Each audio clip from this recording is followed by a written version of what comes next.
Hi, I hope you all are doing well.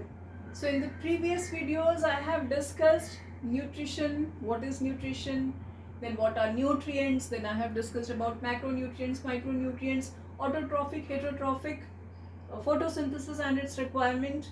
I have discussed all this, discussed the definitions for autotrophic and heterotrophic as well. But in this video, I am going to cover heterotrophic mode of nutrition and different types of heterotrophic mode of nutrition. Okay, so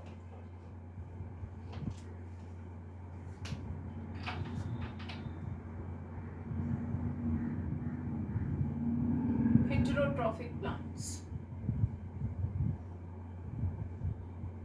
Yes, they can be divided into four parts. So one is parasitic, second is saprophytic,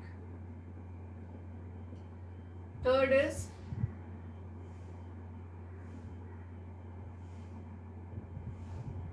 symbiotic, and fourth is insectivorous. Right?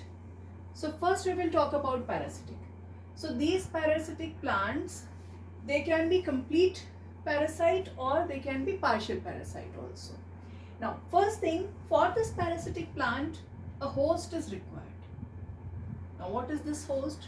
This host is the plant on which this parasitic plant clings, to which this parasitic plant clings. And how does it cling? It clings through special type of roots that are developed into the parasitic plant, which is called as hostoria, right?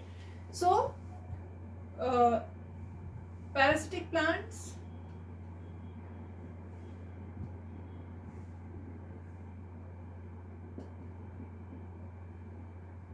they are the plants which depend on host plant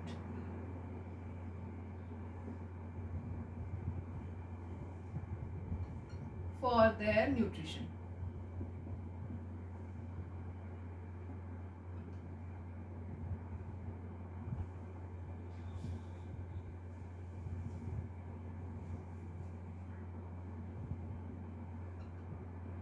Okay. Now for absorbing this nutrient, absorbing the nutrition or taking up the nutrient, parasitic plants have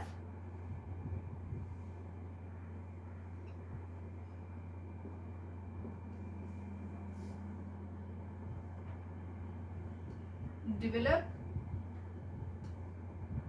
special roots, okay, called as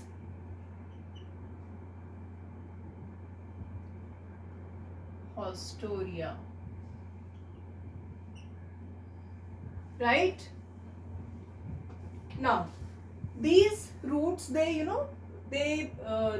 go deep into the stem or the root of the host plant to take the nutrition. Yes. Now some examples of parasitic plants. Examples can be cuscuta or mistletoe. These are two examples of parasitic plant. Okay. Now cuscuta, we know, cuscuta we might have seen, it is also called as yellow dodder plant.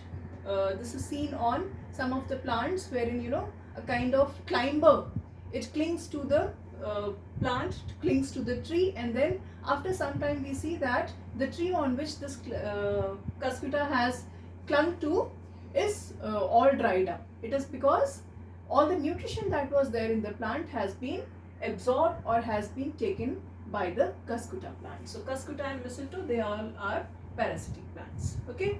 Now we'll talk about the saprophytic plants.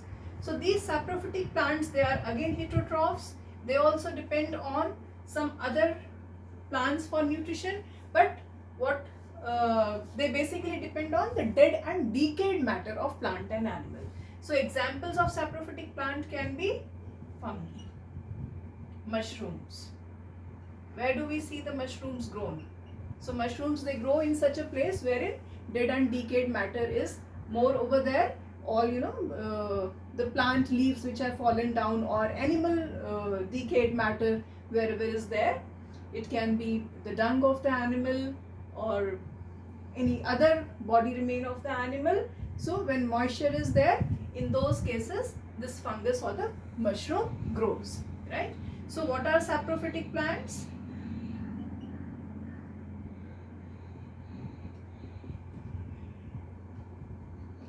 They are heterotrophs,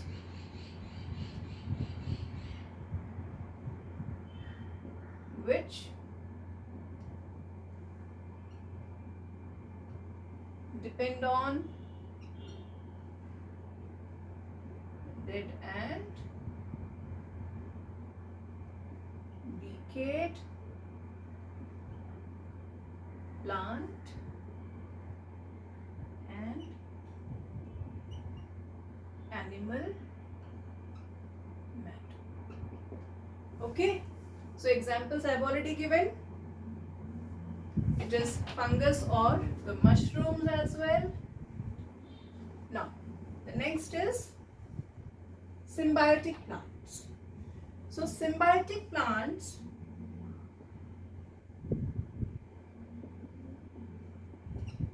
this word symbiosis, this basically mean to benefit from each other or to benefit mutually. So symbiotic plants, they always live in, two organisms, they live together.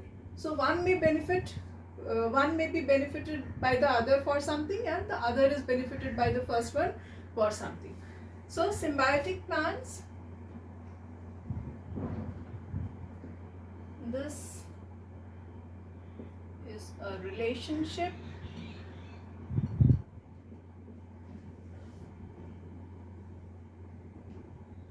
in which two organisms are benefited mutually, right? And this relationship is called as symbiosis. This kind of relationship is called as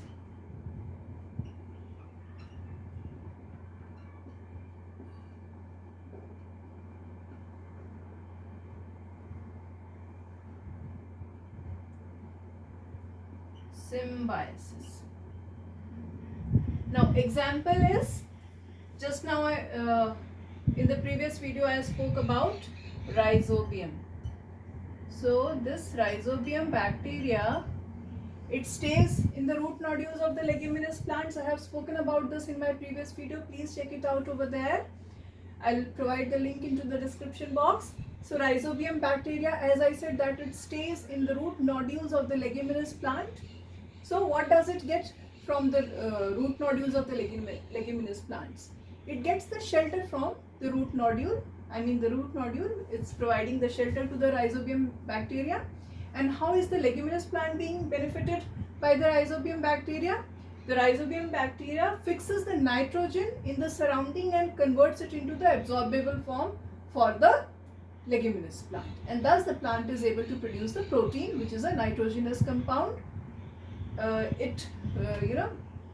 Whatever carbohydrate is produced, so that combines with the nitrogen and forms the protein. Now there is one more example of the symbiotic relationship, that is the lichens. Lichens, they are the mutual relation between alga and fungi, right?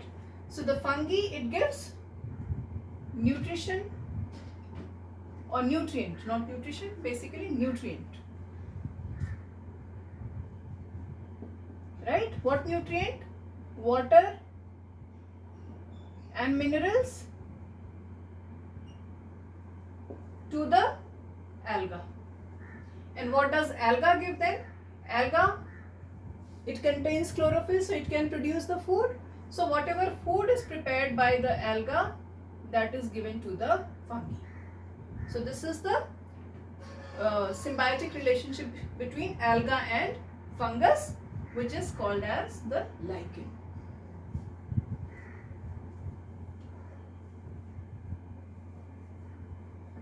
Now insectivorous plants, so they are again heterotrophic.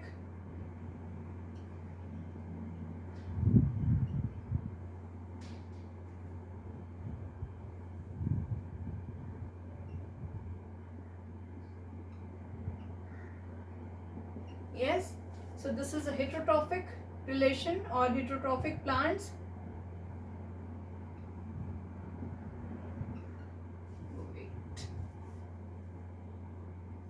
This is heterotrophic plant which grows in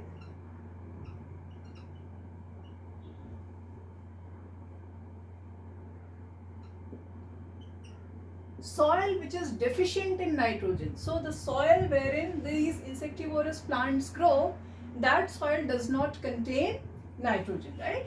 So these are heterotrophic plants which grows in soil which is deficient in nitrogen, which does not contain nitrogen. Okay, deficient means does not contain, which is deficient in nitrogen. So what it does, where does it get the nitrogen from?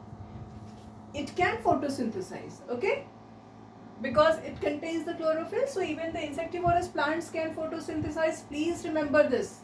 This is a very very frequently asked question, whether the insectivorous plants can photosynthesize or not. So yes, insectivorous plants can photosynthesize. And then why do they need, what happens is that insectivorous plants, they trapping the insects. That is why the name is given insectivorous, right? They trapping the insect. So why do they trap in the insect? They trap the insect for the need of the nitrogen. To fulfill the need of the nitrogen, they trap the insect. Okay, so they trap insects to fulfill the need of nitrogen. Now, some examples of insectivorous plants. Pitcher plant. So we all might have seen such kind of plant wherein it contains a flap, right? So whenever any insect comes over here, whenever the insect sits on it, because these pitcher plants, they are very attractive, right? So whenever the insect sits over here, this flap closes and the insect is then digested by the plant. Inside there are certain enzymes present. There is some sticky kind of substance into which this insect gets into the trap, and then the insect is then digested by different kinds of enzymes which are present into that juice. Okay, so this is some example of insectivorous plants are pitcher plant, then sundew, Venus flytrap. Examples: pitcher plant, sundew, Venus flytrap. Right? So with this, we have discussed about the heterotrophic mode of nutrition. I hope it is well understood by all. And if still there is any doubt, please let me know in the comment section so that I can respond to all your queries. And for the further topics that's been mentioned over here, please check out the videos. I'll provide the link into the description box. That's it.